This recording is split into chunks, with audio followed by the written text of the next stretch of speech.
ఆంధ్రప్రదేశ్లో సంక్షేమ అభివృద్ధి సమపాలనలో ముఖ్యమంత్రి వైఎస్ జగన్మోహన్ రెడ్డి అందజేస్తున్నారని, అలాంటి సంక్షేమం ప్రజలకు కొనసాగాలంటే మళ్లీ జగనన్న పాలనే వచ్చే విధంగా ప్రజలందరూ రానున్న ఎన్నికల్లో ఓటు ద్వారా ఆశీర్వదించాలని ఆత్మకూరు నియోజకవర్గ శాసనసభ్యులు మేకపాటి విక్రమరెడ్డి అన్నారు. సంగం మండలం పెరమన జంగాలదొరువు గ్రామాలలో శుక్రవారం ఎమ్మెల్యే మేకపాటి విక్రమరెడ్డి విజయీభవ యాత్రను నిర్వహించారు.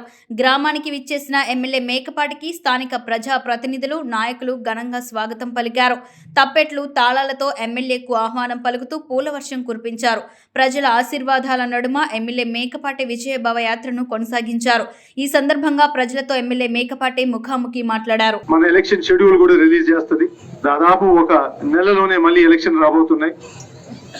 చాలా ముఖ్యమైన ఎలక్షన్ ఇది. ఈ 5 సంవత్సరాల్లో మన గ్రామంలో మార్పు ఏ విధంగా వచ్చిందనేది మీ అందరు గమనించారు. ఆ మార్పు పోయిన ప్రభుత్వం కన్నా ఏమేమి జరిగాయి, నాయకులు ఏం ఆలోచనతో పెట్టి పరిపాలన చేశారనేది మీరు గమనించాల్సిన చాలా అవసరం.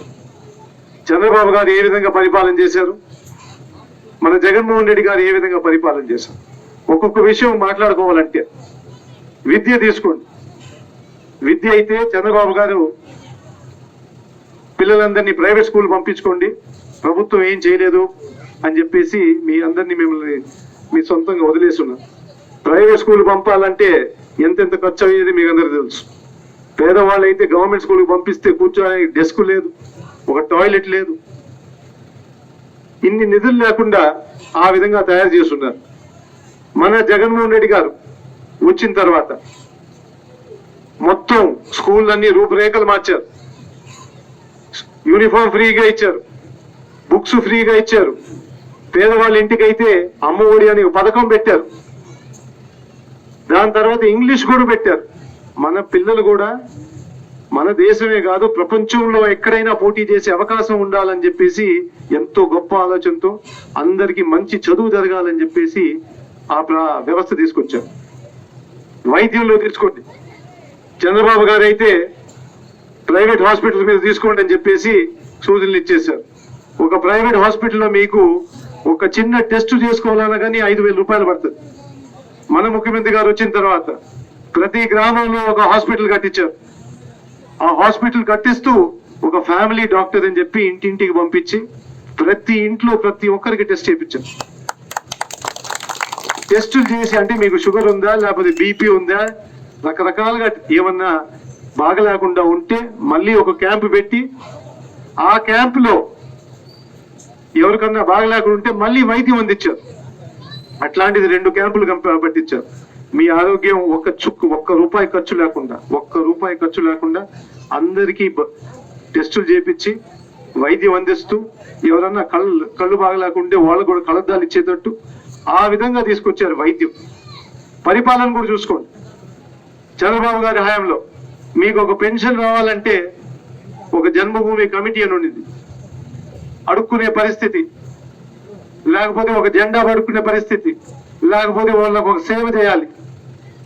అట్లాంటిది ఇప్పుడు మన ముఖ్యమంత్రి గారు వచ్చినప్పుడు ఒక సత్యవాలయం తీసుకొచ్చి ప్రతి ఇంటికి ఒక వాలంటీర్ పెట్టి ఆ వాలంటీర్ వచ్చి ₹1 లంచం లేకుండా మీ పనులన్నీ చేస్తున్నారా లేదా? ఇంత గొప్పగా పరిపాలన అంతా ₹1 లంచం లేకుండా 2,50,000 కోట్లు ప్రజలందరి చేతిలో పెట్టడం జరిగింది. అది మన ముఖ్యమంత్రి గారి ఆలోచన. మీరందరూ ప్రతి ఒక్కరి చేతిలో డబ్బులు ఉండాలి, ప్రతి ఒక్కరు పిల్లలు మంచి స్కూలుకు పోవాలి, ప్రతి మహిళ సొంత కాళ్ళ మీద నిలబడి కొంచెం వ్యాపారం చేసుకునేటట్టు వ్యవస్థ కూడా తీసుకొచ్చారు. అందుకు మీరు ఆలోచించాలి. ఆలోచించి మీరు ఇప్పుడు ఏమయ్యే ఓటు చాలా కీలకమైన ఓటు. మన ముఖ్యమంత్రి గారు ఎంతో గొప్ప ఆలోచనతో ఎంత ధైర్యంగా పిలిచారు. అంత ధైర్యంగా ఇప్పుడు మన భారతదేశంలోనే ఎవరు చెప్పలేదు. ఆయన కోరేది ఏంటంటే మీరే సొంతంగా ఆలోచించుకోండి. మీరు మీ కుటుంబాల్లో మంచి జరిగిందా లేదా ఆలోచించుకోండి. మంచి జరుగుంటే మాత్రం ఆయన మాత్రం అడిగేది మీకు మంచి జరుగుంటే మాత్రం ఆయనకి సైనికులుగా తయారవ్వండి. సైనికులుగా తయారయ్యి మీ ఇంట్లోనే కాదు, మీ వీధే కాదు, మీ ఊరంతా తిరగండి. మీకు ఎక్కడ పక్కన ఊర్లో సంబంధాలు కూడా ఉన్నాయి, కుటుంబ సభ్యులు ఉన్నారో ఆ ఊర్లో కూడా తిరగండి. తిరిగి మంచి ఏం జరిగిందో అందరికి చెప్పి ఆయన కోరినట్టు 175 స్థానాలకి 175 స్థానాలకి మనం తప్పకుండా కానుక ఇవ్వాలని చెప్పి మీ అందరికీ మాత్రం ఓటేసేటప్పుడు ఆలోచించాలి. వాలంటీర్కి ఓటేయబోతున్నారా లేకపోతే జన్మభూమి కమిటీ ఓటేయబోతున్నారా? ఎవరికి ఓటేయబోతున్నారు? మీరు మన ప్రభుత్వ హాస్పిటల్ ప్రభుత్వ స్కూళ్ళు బాగు చేసినందుకు ఓటేస్తారా లేకపోతే మీ పిల్లలందరూ మళ్ళీ ప్రైవేట్ స్కూల్ పంపించడానికి ఓటేస్తారు? మీరు ఒక నాయకుడు మేనిఫెస్టో మొత్తం 199% అమలు చేసే నాయకుడికి ఓటేస్తారా లేకపోతే 600 వాక్యాలు చెప్పి ఒక్కడు కూడా అమలు చేయకుండా మీకు రుణమాఫీ చెప్పి అందరినీ దొమ్మా కొట్టి ఆయన నాయకుని ఓపెన్ చేస్తారు? అందుకు ఆయన అవన్నీ ఆలోచించుకొని మీరందరూ ఓటేసేటప్పుడు తప్పకుండా మీ భవిష్యత్తు ఎవరి చేతిలో పెడతారనేది ఓటేయాలి. అందుకు మీరందరినీ మళ్ళీ ఇంకోసారి చెప్తారు, మీరు మన ముఖ్యమంత్రి గారిని మళ్ళీ సీఎం చేయడానికి సిద్ధమా లేదా? మీరు మళ్ళీ 170 స్థానాలకి 170 స్థానాలు ఇవ్వడానికి సిద్ధమా లేదా? మళ్ళీ మన వాలంటీర్ వ్యవస్థ ఉండాలా లేదా? అయితే ఒక్కసారి నాతో చెప్పండి, జై జగన్.